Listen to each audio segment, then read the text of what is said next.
ಮರಿ ಏನು ಹಿಂಗೆ ಯೋಚನೆ ಮಾಡ್ಕೊಂಡು ಕೂತಿದ್ದೀರಿ? ಬನ್ನಿ ಊಟ ಮಾಡಿಸ್ಬಿಡ್ಲಾ?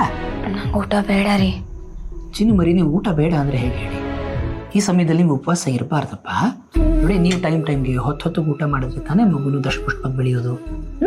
ಬನ್ನಿ, ಹಠ ಮಾಡಬಾರ್ದು, ಬೇಗ ಊಟ ಮಾಡಿಸ್ಬಿಡ್ತೀನಿ. ಅಲ್ಲ, ಅಣ್ಣ ಊಟ ಮಾಡಿದಾನೋ ಇಲ್ವೋ ಗೊತ್ತಿಲ್ಲ. ಮನೇಲಿದ್ದಾಗ ದಿನ ಅವನಿಗೆ ಅಮ್ಮನೇ ತಟ್ಟೆಗೆ ಊಟ ಹಾಕ್ಕೊಡ್ಬೇಕಾಗಿತ್ತು.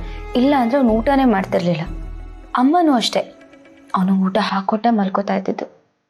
ಒಂದಿನ ಊಟ ಮಾಡಿಲ್ಲ ಅಂದರೆ ಇದೇ ಥರ ಕೈ ತುತ್ತು ಮಾಡಿದ್ದೀನಿ ಸರ್. ಎಲ್ಲರ ಕಾಲು ಹೇಳ್ಕೊಂಡು ಖುಷಿಯಿಂದ ಊಟ ಮಾಡ್ತಿದ್ದ. ಅದನ್ನ ಅಮ್ಮನೂ ಅಷ್ಟೆ, ಎಷ್ಟು ಖುಷಿಯಿಂದ ನೋಡ್ತಿದ್ರು. ಯಾವತ್ತೂ ಅವನ್ನ ದತ್ತು ಮಗನ ಥರ ಸಾಕೇ ಇಲ್ಲ ಅಮ್ಮ. ಸ್ವಂತ ಮಗನಿಗಿಂತ ಹೆಚ್ಚಾಗಿ ಸಾಕಿದ್ದಾರೆ. ಅಂತ ಮಗನೇ ಮನೇಲಿಲ್ಲ ಅಂದರೆ ತಡ್ಕೊಳಕ್ಕೆ ಆಗ್ತಾ ಇಲ್ಲ. ಪಾಪ ಅಮ್ಮ ಹೇಗಿದ್ದಾರೋ ಏನೋ. ನೋಡಿ ಚಿನ್ನು ಮರಿ, ಈಗ ಇಲ್ಲಿ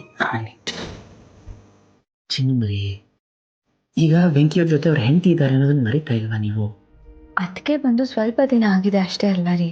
ಆದರೆ ನಾನು ಅಕ್ಕ ಹುಟ್ಟಿದಾಗಿಂದ ಅವನ ಜೊತೆನೇ ಬೆಳೆದಿದ್ದೀವಿ. ನಾವಂತೂ ಅವನ್ನ ತುಂಬಾ ಹಚ್ಕೊಂಡಿದ್ದೀವಿ. ಅವನು ಅಷ್ಟೇ, ನನ್ನನ್ನು ಅಕ್ಕನ ಅಷ್ಟೇ ಹಚ್ಕೊಂಡಿದ್ದಾನೆ. ಆದರೆ ನಮ್ಮ ಸಂತೋಷನ ಮುಂಚಿಂದನೂ ಅಷ್ಟೇ. ಅದೇನೋ ದ್ವೇಷ ಅವನು ಅಂದರೆ ಯಾವಾಗಲೂ ಬೈತಾ ಇರೋನು. ಒಂದು ದಿನನೂ ನೆಮ್ಮದಿಯಾಗಿ ಊಟ ಮಾಡಕ್ಕೆ ಬಿಟ್ಟಿಲ್ಲ. ಯಾವಾಗ ನೋಡಿದ್ರು ಬಿಟ್ಟಿಯಾಗಿ ತಿಂತಾನೆ ಅಂತಾನೆ ಇರ್ತಿದ್ದ.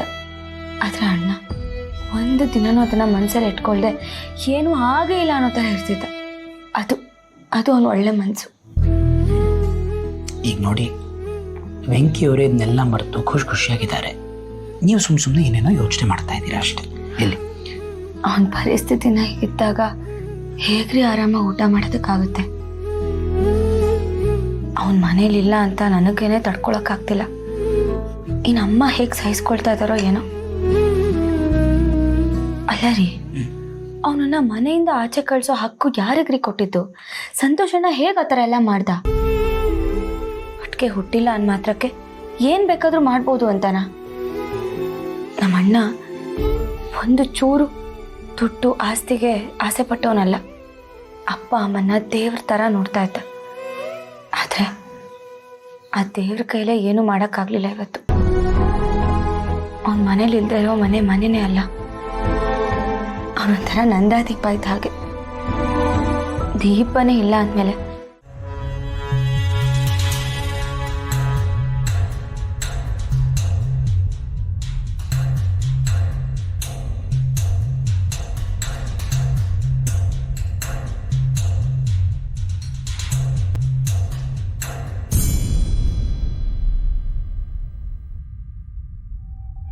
ಸಿಂಚು, ಏನಾಯ್ತು?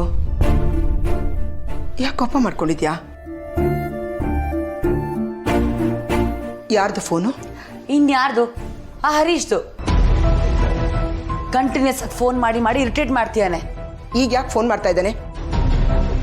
ಜೀವನ ಪರ್ಯಂತ ಅವನು ದುಡ್ಡು ಸಾಕಿದ್ಯಾ? ಅಷ್ಟು ಮಾಡಿದ್ರು ನಿನಗೆ ಅವಮಾನ ಮಾಡಿ ನಮ್ಮ ಮನೆಗೆ ಕಳಿಸಿದ್ದಾನೆ. ಇನ್ನೂ ಸಾಕಾಗ್ಲಿಲ್ವಂತ ಅವನಿಗೆ? ನೋಡು, ಅವನು ಫೋನ್ ಮಾಡಬೇಡ ಅಂತ ಹೇಳು. ಅದನ್ನ ಬಾಯ್ ಬಿಟ್ಟು ಬೇರೆ ಹೇಳ್ಬೇಕಮ್ಮ. ನಾನು ಕಟ್ ಮಾಡ್ತಿದ್ದೀನಿ ಅಂದ್ರೆ ಅವಾಯ್ಡ್ ಮಾಡ್ತಿದ್ದೀನಿ ಅಂತ ತರ ಅರ್ಥ ಮಾಡ್ಕೋಬೇಕು ಅವನು.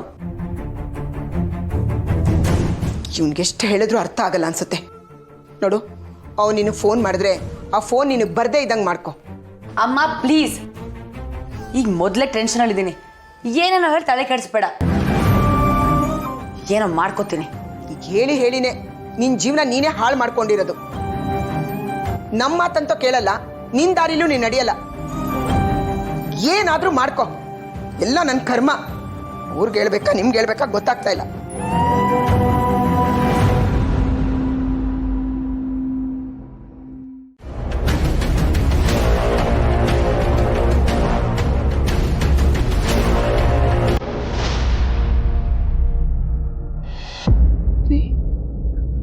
ಏನ್ ಮಾತಾಡ್ತಾ ಇದ್ದೀರಾ?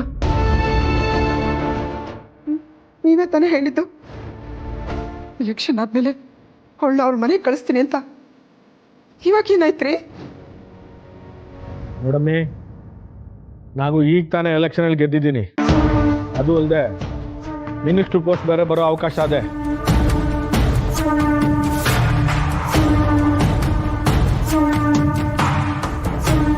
ನೀವು ಕೇಳಿದ್ರಲ್ಲ ಮಂತ್ರಿ ಆಗ್ತೀನಿ ಅಂತ. ಈ ಹುಡುಗಿಯ ಕಾಲ್ಗುಣದಿಂದ ನಿಮ್ಮ ರಾಜಕೀಯ ಭವಿಷ್ಯ ಉಜ್ವಲವಾಗುತ್ತೆ. ಮೇಡಮೇ, ಈಗ ನಾವೇನಾದರೂ ಇವರಿಬ್ಬರನ್ನು ಹೊರಗಡೆ ಕಳಿಸಿರೋ ವಿಷಯ ಹೊರಗಡೆ ಜನಗಳು ಗೊತ್ತಾದರೆ ನಾನು ಮಿನಿಸ್ಟ್ರ್ ಪೋಸ್ಟ್ಗೆ ಕುತ್ತು ಬರ್ತದೆ. ಹೊಸ ಅರ್ಥ ಮಾಡ್ಕೊಳ್ಳಮ್ಮಿ.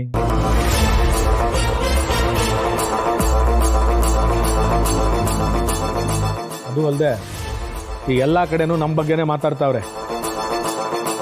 ನಾವು ಅದನ್ನೆಲ್ಲ ಉಳಿಸ್ಕೋಬೇಕಲ್ವೇ? ಇದೆಲ್ಲ ಸರಿ ಹೋಗೋ ಗಂಟ ಇವರಿಬ್ಬರು ಈ ಮನೇಲೇ ಇರ್ತಾರೆ. ಇರಬೇಕು ಆಟೆಯ.